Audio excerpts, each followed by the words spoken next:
O Apocalipse, o livro mais impressionante e radical da Bíblia. Um texto sagrado que profetiza o final dos tempos. Que segredos se escondem entre suas páginas? Quanto tempo de vida resta à espécie humana? A história tem um rumo, e esse final é iminente, porque já estamos na etapa da última dessas figuras. Ou seja, o fim da história já está próximo.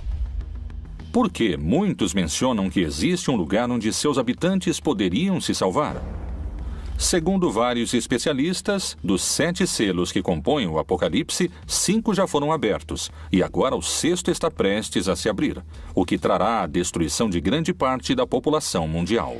O caso está aí, mas há 7 selos. Quem nos dirá o que vai acontecer? E todos choram. Mateus está sugerindo a possibilidade de que não haja tanto medo no final dos tempos. Um grupo de cientistas detectou na natureza novos sinais que anunciariam um desastre natural com um poder destrutivo capaz de provocar a extinção da espécie humana. O mundo acaba para dar lugar a outro mundo novo. Desde o princípio dos tempos, há relatos bíblicos em que Deus ameaça com destruição total. A Torre de Babel, as estátuas de sal, o dilúvio universal e depois, a mais aterrorizante de todas, o juízo final. A história tem que terminar para dar início a um mundo novo. O Apocalipse, o começo do fim.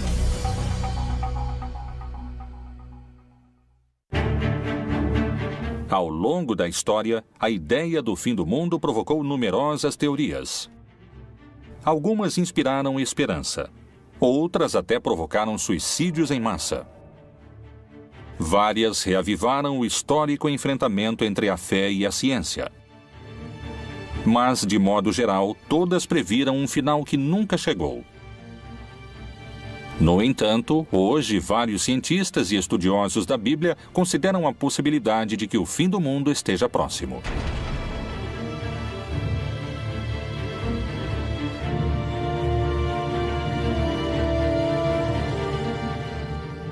A grande quantidade de informações e o acesso imediato que temos aos fatos que acontecem no mundo nos levam a crer que são signos e sinais de que a profecia realmente está se cumprindo.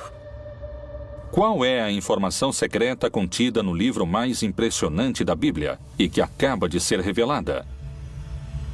Talvez algumas respostas se encontrem no contexto em que o Apocalipse foi escrito. Palestina, ano 90. Pouco depois da morte de Jesus Cristo, os seguidores de sua mensagem cresciam em número no Império Romano. Mas, nessas terras, a ideia do Messias era sinônimo de rebelião política. O apóstolo João era uma figura-chave para os romanos.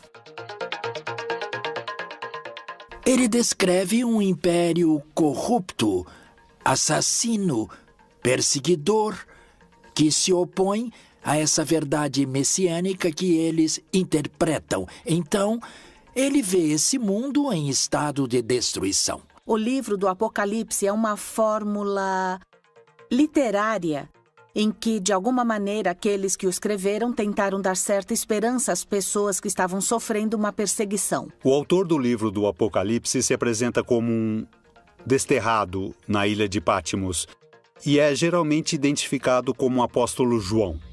O Império Romano concedeu a João um destino mais benévolo que ao resto dos seguidores de Cristo. Ele foi exilado na ilha de Patmos. Lá, ele teve as supostas revelações divinas que plasmou naquele que se tornaria o livro mais controvertido da Bíblia, o Apocalipse. O livro do Apocalipse foi escrito pela Igreja no último momento do Novo Testamento, por volta do ano 100, e significa a revelação. Através de visões proféticas, o livro parece prever a destruição do mundo de maneira progressiva até o retorno de Jesus, que regressará para julgar toda a humanidade e salvar os cristãos. A estrutura do texto é complexa.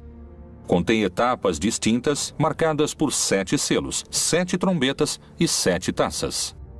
A ideia da trombeta como aquilo que anuncia, a ideia da taça como aquilo que contém, que sustenta algo, que se derrama, a ideia dos selos como aquilo que, de algum modo, dá certificação. Os selos seriam acontecimentos que se deram de maneira constante ao longo de pelo menos 2000 anos. Existe a postura antiga, que considera que tudo anunciado no Apocalipse já aconteceu, e a postura futurista, que crê que está para acontecer. No entanto, creio que o Apocalipse é uma descrição de tudo que tem sucedido no que poderíamos chamar de período da igreja, ou seja, para os crentes, desde o momento em que Jesus parte até que ele retorne. Tudo isso é o Apocalipse. O fundamental é que existe um valor da história, um julgamento da história, e quem tem o livro nas mãos é precisamente o Senhor Jesus Cristo. É Ele quem pode julgar sobre o que ocorre na história. De diferentes maneiras fala-se de uma destruição paulatina do mundo e do ressurgimento do mundo em torno de um novo céu e de uma nova terra.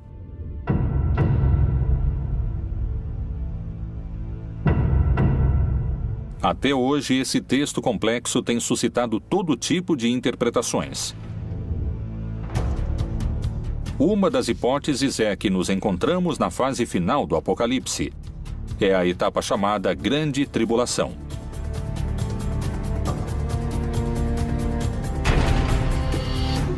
Esse período se caracteriza por um dado central: um personagem que chega depois de aberto o primeiro selo. Parei sobre a areia do mar, e vi subir do mar uma besta que tinha 7 cabeças e 10 chifres. O que o Apocalipse diz é que então vai haver uma batalha em que o vencedor final será Cristo. Ele vai vencer o anticristo, a besta. Esta besta representa todo o poder contrário ao cristianismo. O primeiro selo é um cavaleiro branco que representaria os falsos cristos que vão se deixar enganar quando renunciam ao verdadeiro rei, que é Jesus. O texto narra que a besta tem tanto poder que vencerá todos que tentem enfrentá-la. Mas quem representaria a figura da besta? E quando acabarem seu testemunho, a besta que sobe do abismo travará guerra contra eles, e os vencerá e os matará.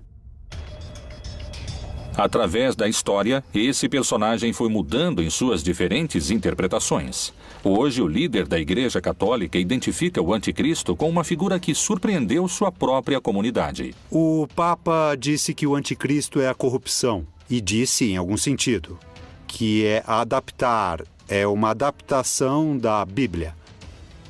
João, que fala do anticristo no Evangelho, diz que o anticristo é aquele que não crê em Cristo, que nega Jesus. E o que está na Bíblia, quando diz que o número da besta é 666 ou 666, é que são letras.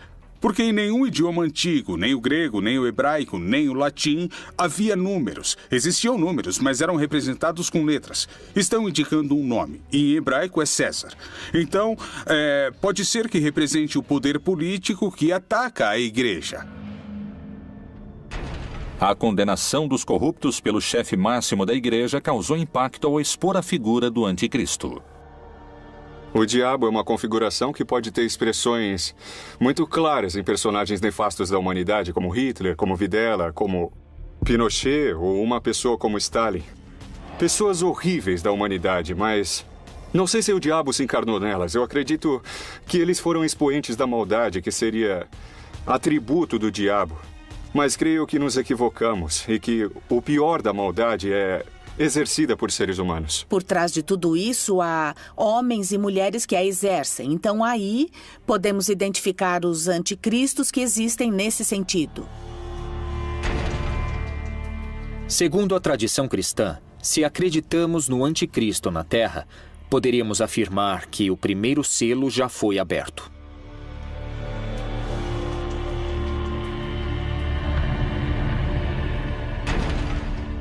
O segundo selo revela um cavalo vermelho, que significa a violência, a guerra, e que precisamente está descrevendo a guerra, a destruição da comunidade. O cavalo na América Latina, pelo menos no Cone Sul, era muito comum como meio de transporte. No Oriente Médio é muito mais restrito, há muito menos cavalos.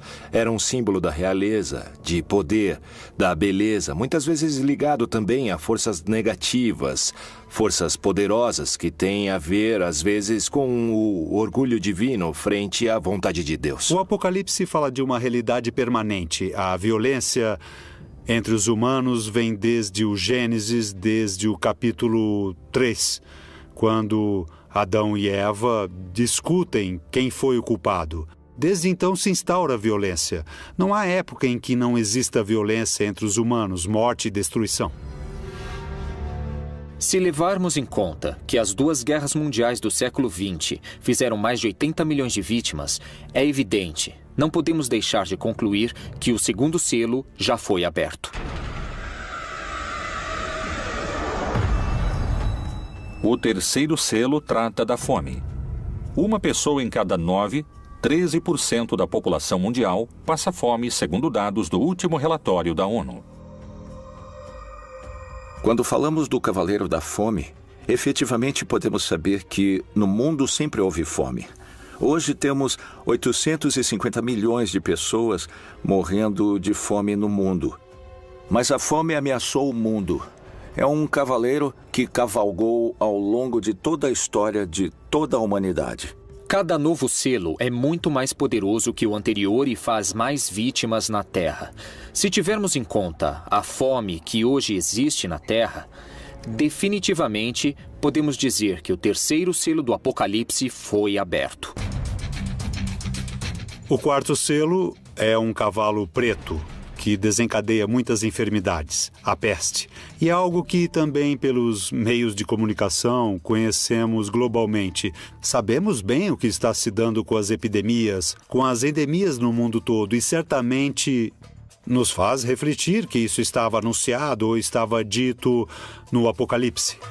O quarto cavaleiro do Apocalipse representa as diferentes pandemias que aconteceram no mundo. Podemos também situá-lo ao longo desses 20 séculos, desde a peste antonina, do ano 160 depois de Cristo, até a época de Justiniano, em que houve outra pandemia importante. No século XII, houve a peste bubônica e no século XIV a peste negra. Como resultado, a população da Europa perdeu 1/4 de sua população. É muito interessante porque há uma parte do livro do Apocalipse que diz que 1/3 dos homens morreriam. Por estas 3 pragas foi morta a 1/3 parte dos homens. Pelo fogo, pela fumaça e o enxofre que saíam de suas bocas. E houve momentos na história em que literalmente morreram 1/3 ou 1/4 dos homens.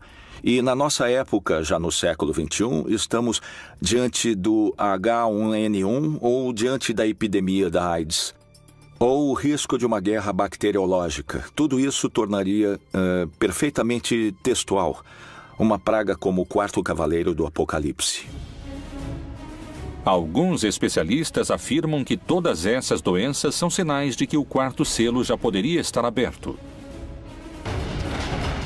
Segundo o Apocalipse, os 7 selos vão deixando em seu caminho guerra, fome, morte e destruição. Com cada abertura, o fim dos tempos e a batalha final parece estar mais próxima. O quinto selo não menciona uma forma de destruição como os outros, mas descreve o pedido dos mártires para que chegue a hora do juízo final. Mártir em grego significa testemunha. Esse quinto selo representaria os crentes de toda a história que estiveram dispostos a pagar com sua vida. A afirmação de que Jesus é o Senhor e o Salvador. Eles clamam a Deus pelo fim da perseguição, pelo fim da destruição. E é isso que nos revela o quinto selo, a visão dos santos, pedindo o final dos tempos. No entanto, a resposta é o que há de mais tremendo no Apocalipse, o mais difícil de aceitar e acreditar. Há que se cumprir o número. Eles devem ter paciência, porque a destruição vai continuar, ninguém sabe quanto tempo. Mas o cristão precisa confiar que Deus sabe quando e como vai terminar. Segundo algumas interpretações, os infortúnios mencionados nos primeiros selos, a fome, as guerras e as doenças, já aconteceram. E, pelo contrário, os fatos prenunciados pelo sexto selo, o mais temível e dramático de todos os narrados no livro do Apocalipse, estaria por acontecer. E, para muitos, suas consequências são impossíveis de conter. Quais são essas catástrofes? De que tempos estamos falando? Há alguma possibilidade de deter essa contagem regressiva?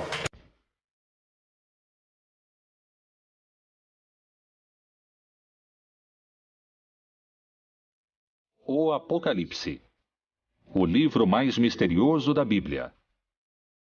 Supõe-se que foi escrito pelo apóstolo João com símbolos e mensagens ocultos para não cair nas mãos dos romanos, que o teriam destruído. Não queriam que a palavra de Jesus e seu movimento contra o império prosperassem. O mistério das 7 estrelas que viste na minha destra e dos 7 castiçais de ouro. As 7 estrelas são os anjos das 7 igrejas, e os 7 castiçais que viste são as 7 igrejas. Quando João, no Apocalipse, fala das 7 taças, das 7 igrejas, das 7 luzes, está falando de tudo relacionado com os últimos tempos e está falando numa linguagem apocalíptica. A linguagem apocalíptica não tem nada de literal. Não se pode ler exatamente como está lá. É eufemística. Então, deve-se interpretá-la como sinais de difícil compreensão, como uma linguagem deliberadamente crítica. O número 7 representa um ciclo, assim como a semana. Se falamos das 7 igrejas ou dos 7 anjos. Mas também pode ter aspecto negativo se falamos do dragão, que é o diabo com 7 cabeças, ou da grande Babilônia, que está sentada sobre 7 montes. João visualizou bestas, monstros e enormes catástrofes naturais que destruiriam o mundo. No entanto, também descreveu um lugar que será salvo. E eu, João, vi a santa cidade, a nova Jerusalém, que de Deus descia do céu, adereçada, como uma esposa ataviada para o seu marido. Portanto, a chave para entender o Apocalipse é ver na Nova Jerusalém o novo povo de Deus. Diz que é dourado ou que é de ouro, porque o ouro no Apocalipse representa o caráter de Deus. Os crentes no final estarão tão cheios de amor, uns pelos outros, tão cheios de amor a Deus, que isso é descrito como uma cidade dourada. O Apocalipse fala de uma nova Jerusalém. Quando o Apocalipse foi escrito, ou pelo menos quando foi editado, a cidade de Jerusalém já havia sido destruída. Estava em ruínas. Quem são esses eleitos mencionados no texto sagrado? Como é o povo que se salvaria do fim anunciado pelo Apocalipse? Poderia existir no mundo um lugar com essas características? Michoacán, México. A quase 700 quilômetros ao sul do Distrito Federal, na chamada Terra Quente do estado, encontra-se Nova Jerusalém. Essa localidade é ao mesmo tempo uma cidade e uma comunidade religiosa. Seus habitantes têm uma interpretação particular do Apocalipse. Aqui no México temos um estado que se chama Michoacán, onde um sacerdote, o padre Nabor, por volta de 1973, iniciou um movimento para que seus paroquianos fossem viver em comunidade. Em Nova Jerusalém há um povo muito crente que acredita que com suas rezas vão salvar o mundo.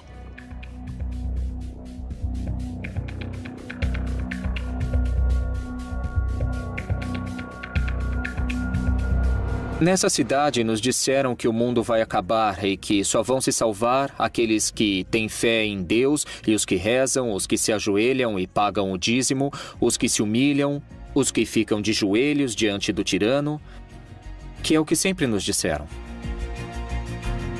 Como começou essa ideologia que hoje define a vida cotidiana de cerca de 2.500 pessoas?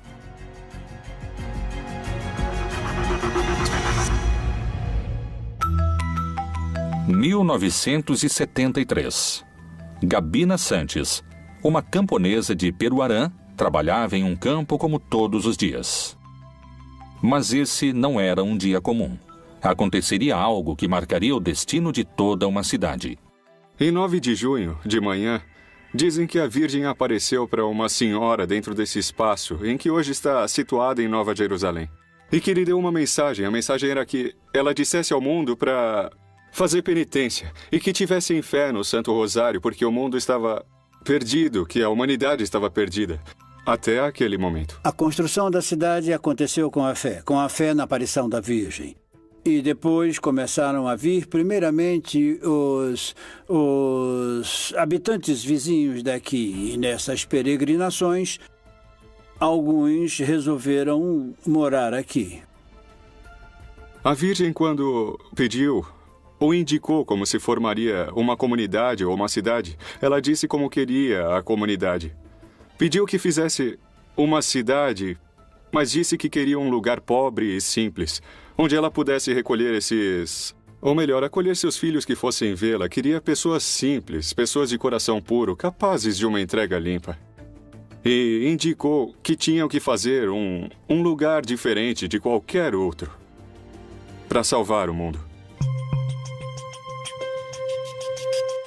A primeira mensageira e o primeiro líder espiritual morreram há alguns anos. Assim, o dom de receber as supostas mensagens e a liderança dentro dessa comunidade coube a outras pessoas. Hoje, se supõe que uma mulher é a encarregada de se comunicar com a Virgem e existe um líder que determina os destinos da cidade. As regras são muito rígidas. Nós somos fiéis à Virgem do Rosário. Acreditamos nela, acreditamos na sua aparição, acreditamos na maior parte das mensagens que transmitiu do ano de 73 ao ano de 81. A devoção a ela se dá em primeiro lugar com o Rosário. Rezar o Rosário, levá-lo consigo, é dessa maneira que se dá essa devoção. As condutas proibidas em Nova Jerusalém são, basicamente, não usar tecnologia, como telefones celulares, internet, redes sociais. Em termos de roupas, para as mulheres, não usar decotes nem minissaias. E rezar diariamente, 2 vezes por dia, 3 vezes por dia, pagar o dízimo. Está proibido o namoro, está proibido a educação laica, está proibido o futebol. Ou seja, basicamente as crianças não têm nenhum tipo de distração e passam o dia inteiro rezando. Desde os primeiros séculos e na Idade Média houve grupos que trataram de fundar comunidades onde se estabelecesse a Nova Jerusalém. E especialmente quando a América foi descoberta, vários grupos puritanos, incluindo alguns seguidores de Colombo e o próprio Colombo em seu livro de profecias, achavam que haviam chegado a um lugar onde a Nova Jerusalém seria estabelecida. Então a Nova Jerusalém, em vários lugares da América Latina, representa a Nova Israel, ou seja, os crentes judeus e não judeus do mundo todo, que no final dos tempos serão um conjunto de seres humanos que adquiriram um caráter parecido ao de Deus e, portanto, é representada com ouro como uma cidade resplandecente, porque sua natureza é uma natureza sublime. Poderia a cidade Nova Jerusalém ser o único lugar isento da destruição global do Apocalipse anunciada no 6º selo? Talvez só o tempo tenha a resposta. E quais são os desastres descritos no 6º selo do Apocalipse?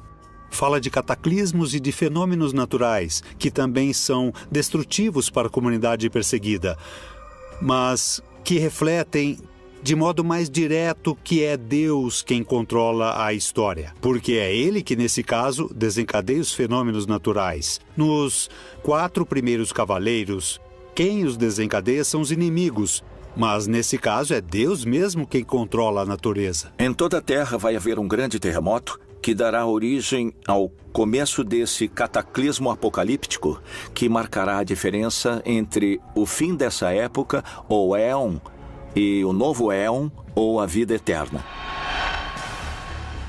Uma das teorias sobre Nova Jerusalém indicaria que essa comunidade também seria protegida desse último selo. Ela tem características geológicas em seu subterrâneo, onde se juntam placas de cobre, ferro e metais, que tornam a terra mais forte para resistir a um tremor. Possíveis coincidências se ocultam entre os textos do Apocalipse. Será a natureza quem definirá o final dos tempos? Que segredos se escondem entre suas páginas em relação a terremotos e vulcões? A interpretação de vários estudiosos da Bíblia sugere um cenário dramático na etapa mais destrutiva, que profetiza uma devastação planetária.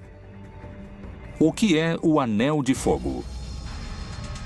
Por que alguns cientistas afirmam que nele poderia se desencadear uma destruição maciça e que coincide com a descrição do sexto selo? O significado do Anel de Fogo, que basicamente rodeia todas as costas pacíficas do Oceano Pacífico, é a colisão das placas. Nessas zonas de colisão de placas continentais e placas oceânicas ocorrem fenômenos vulcânicos e sísmicos. Isso coincide basicamente com o Cinturão de Fogo, o Anel de Fogo do Pacífico. De que modo estão mencionadas no livro do Apocalipse as consequências do sexto selo? Mas quanto aos covardes, aos incrédulos, aos abomináveis e aos homicidas, e aos que se prostituem, e aos feiticeiros, e aos idólatras, e a todos os mentirosos, a sua parte será no lago que arde com fogo e enxofre, o que é a segunda morte. Do ponto de vista geológico e astronômico, os fenômenos são basicamente a extinção do Sol.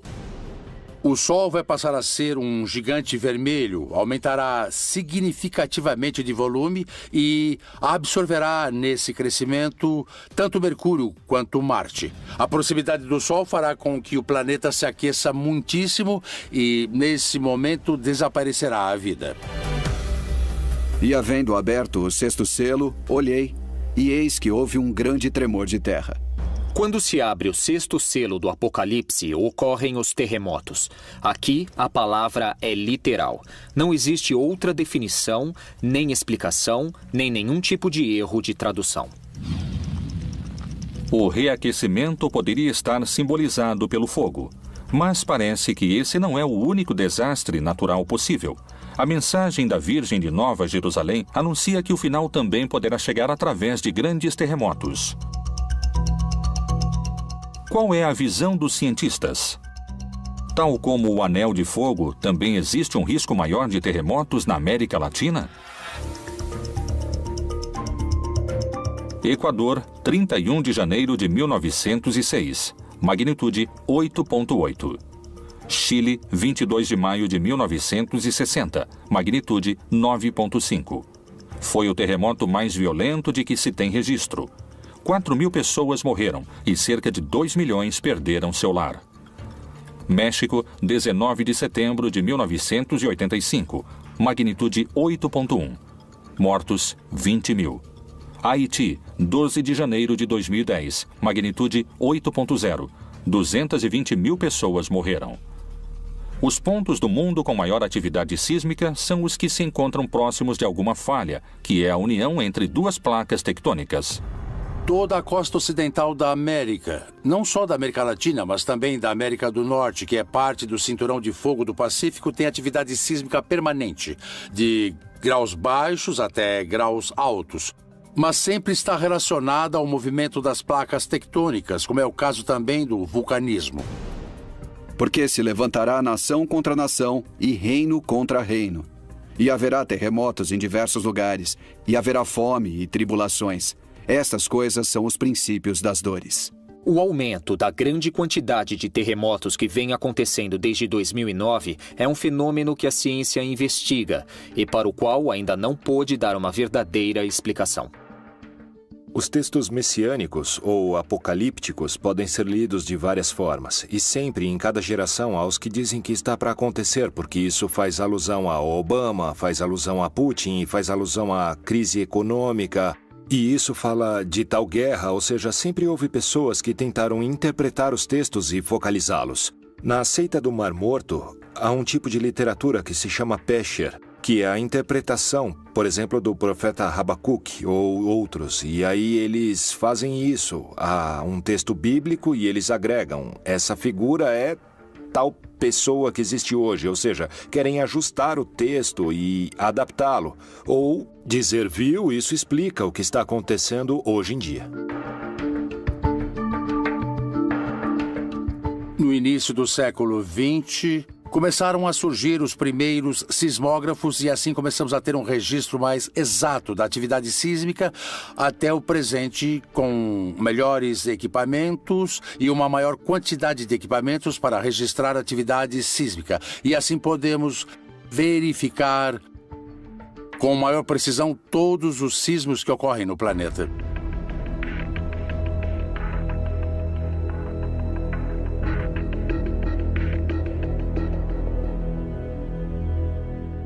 O sexto selo do Apocalipse descreve um grande terremoto e também a ideia de que os céus se revolveram como se formando um rolo. Agora, é claro, toda a descrição desse selo é feita com as palavras da cosmogonia antiga. Os mais céticos afirmam que faltam muitos anos para o fim do mundo. Esse é um fenômeno que não ocorrerá em menos de 4 a 5 bilhões de anos. Para outros, a destruição global através de vulcões e terremotos é iminente. A essência desses símbolos continua sendo vigente, na ideia de que a história tem de terminar para dar início a um mundo novo. Vários intérpretes concordam com a análise de alguns cientistas. Vivemos em tempos apocalípticos e o fim do mundo pode começar a qualquer momento. Vamos assistir a um final do mundo dos tempos bastante forte e muito caótico. O sol, a lua, as estrelas vão cair. E Jesus irá se estabelecer na terra e vai separar os que o seguiram dos que não o seguiram. Qual é a evidência que confirmaria o possível retorno de Jesus antes do fim dos tempos? Talvez a resposta se encontre em outros livros da Bíblia.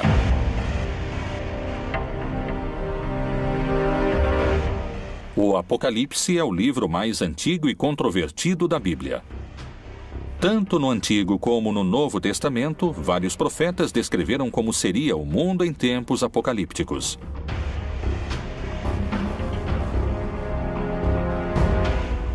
E este evangelho do reino será pregado em todo o mundo, em testemunho a todas as nações. E então virá o fim. No Evangelho de Mateus, nos capítulos 24 e 25, utiliza-se essa expressão literária para falar do final dos tempos, mas utilizando o personagem de Jesus. Mas o interessante do Apocalipse é que matam os que não creem, os que não seguem Jesus, os que não foram fiéis a Jesus.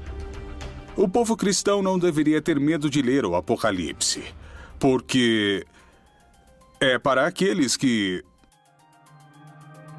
não foram fiéis a Jesus. Se eu fui fiel a Jesus, estarei do lado daqueles que irão se salvar. Muitos correrão de uma parte para outra, e a ciência se multiplicará. Daniel também faz parte desse mesmo gênero literário. Escreveu alguns de seus fragmentos e de maneira apocalíptica. E também aqui podemos reconhecer esse aceleramento dos processos humanos, dos processos históricos, que de fato na época em que Daniel escreveu não se podia imaginar a quantidade de conhecimento acumulado, as possibilidades tecnológicas acumuladas e também os recursos humanos acumulados. E simultaneamente a isso, o desgaste do planeta, o desgaste das relações humanas, a quantidade de habitantes, tudo isso evidentemente influi e estamos num tempo de aceleração e isso é indiscutível. A cada minuto somam-se cerca de 2.000 páginas ao conhecimento científico do homem, e uma pessoa precisaria de 5 anos para ler todo o material que é produzido a cada 24 horas. Temos carros que chegam a 350 km por hora e aviões que ultrapassam a velocidade do som. Um ritmo de vida incomparável ao que se levava há 2.000 anos. As visões no livro de Daniel estão entre os grandes mistérios apocalípticos. São símbolos de que a sociedade humana em sua história chegará a um ponto tão instável que ela própria vai desmoronar. Tudo isso está simbolizado por um cataclismo como acontece em toda a literatura apocalíptica. O julgamento da história é um elemento no qual crê o cristianismo. Nós o chamamos de parúsia. É a vinda do Senhor Jesus no final dos tempos como juiz da história e da vida de todos os seres humanos. É verdade que nosso momento histórico tem uma peculiar consciência da decadência da história humana. Entendemos o que é o fim do cosmo, também imaginado do ponto de vista físico. Podemos falar dessa expansão do universo que tende a um esfriamento global, não um aquecimento global do planeta, porém mais amplamente. E podemos imaginar, sabemos que a Terra, nosso lugar onde desenvolvemos a história, é decadente. Havia 3 visões básicas do fim da história. Uma visão que se chama utópica, que chegará ao fim dos tempos e o cordeiro viverá com o lobo, e a criança brincará com a serpente, e a destruição cessará, ou seja, uma visão idílica da paz universal. A outra visão é restaurativa. Então é uma ideia segundo a qual a época messiânica é a restauração do reino de Davi, ou seu equivalente. Ou seja, uma época em que Israel viverá em paz com seu próprio estado, um estado poderoso. A terceira visão é que é uma visão catastrófica. Crê que antes do final da história e da paz, haverá uma época terrível de guerras, de lutas, que tem um valor simbólico no mundo ocidental, o Armagedon, que usa como término da luta final. Mas em hebraico é Ar-Megido, o Monte Megido, um lugar que fica ao norte de Israel. Pode-se estar no meio do Armagedon e ver esse lugar, que é uma cidade que teve uma grande história na época bíblica, a cidade de Megido. Então, nessa visão, antes que venha o bem e a paz, haverá uma época terrível de sofrimento, de guerra, de lutas. Além da referência precisa no 6º selo, há outra citação bíblica que menciona luas de sangue como um sinal do fim. O sol se converterá em trevas e a lua em sangue, antes de chegar o grande e glorioso dia do Senhor. Lucas, no livro dos Atos dos Apóstolos, fala de uma lua vermelha. No entanto, se refere ao Antigo Testamento, algo que está anunciado no Antigo Testamento. Pois em muitos livros do Antigo Testamento fala-se do fim, sobretudo da vingança de Deus ou do dia de Yahvé, em termos apocalípticos. E esse gênero literário utiliza imagens cósmicas tremendistas. Sem dúvida, cria uma imagem que havia no Antigo Testamento para simbolizar algo catastrófico, uma intervenção de Deus especial. Alguns se baseiam em dados científicos. Outros na fé e em sua própria interpretação desses textos sagrados. Muitos afirmam que estamos a caminho de abrir o 7º selo e que começou a contagem regressiva. O que ninguém sabe é se o mundo acabará em milhares de anos ou em poucos minutos.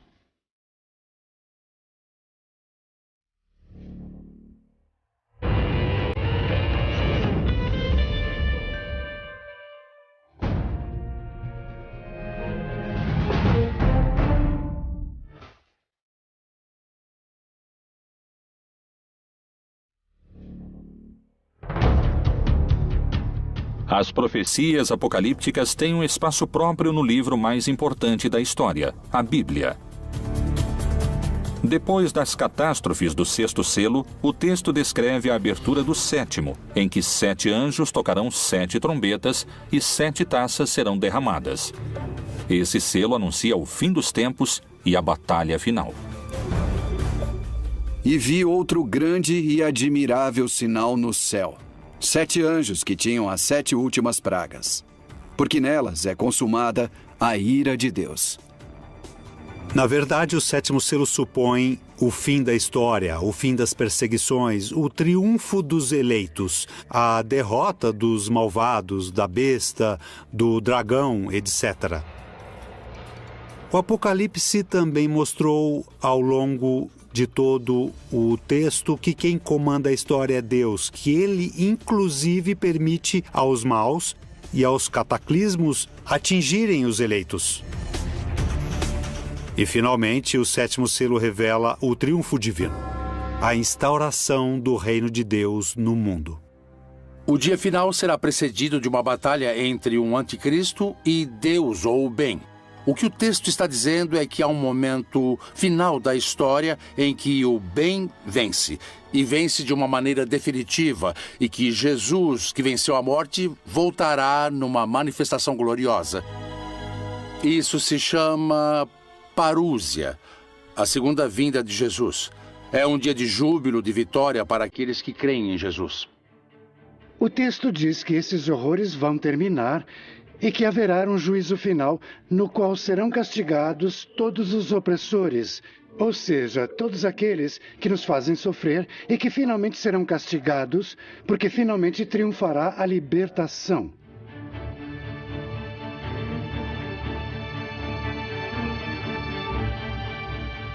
É uma mensagem de esperança. Mais tarde, a igreja transmitiu isso como se fosse uma revelação sobre o que vai acontecer depois da morte, que haverá um juízo final sobre todos, ok? Então isso já é uma interpretação feita pela igreja que faz parte do seu projeto de dominação. O Apocalipse não é um livro histórico. Não é um livro do futuro, não é como uma bola de cristal que revela o futuro. É um gênero literário, escrito no gênero literário judaico-apocalíptico. A atmosfera se torna de terror quando o Apocalipse é citado hoje. Não é sobre o futuro. Quem escreveu o livro não estava pensando no fim do mundo, nem no futuro. Estava pensando no presente. Existiria o povo eleito que poderia se salvar do fim do mundo? Seria possível minimizar as consequências das catástrofes naturais?